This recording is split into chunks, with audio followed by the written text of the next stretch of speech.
dòng nắng ai lâu thia nay kêu hầm bên riêng tình in vang kinh hạ cả sai trong mây lắm băng in kỳ hồ nan tê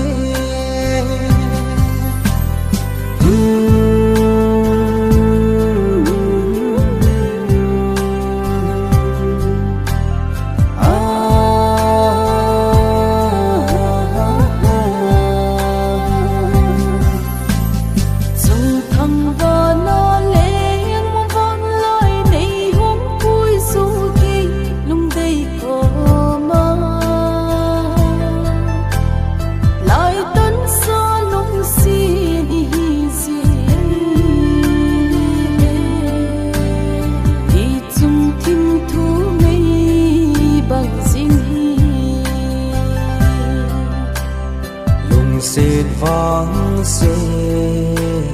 chú ý tai chúng lên dồn pal bằng ấy khen hắn dễ in lung xịt luôn lín ấy làm ngọn xuân tai nát xuân lệ sâu vang làm đằng cất sai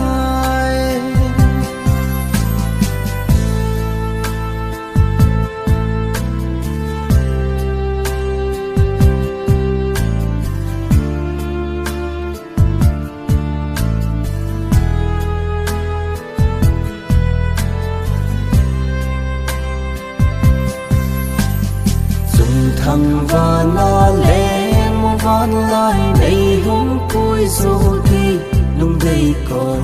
mà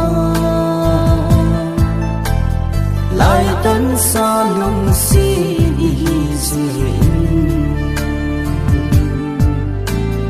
ý dùng thêm thu mây bằng dinh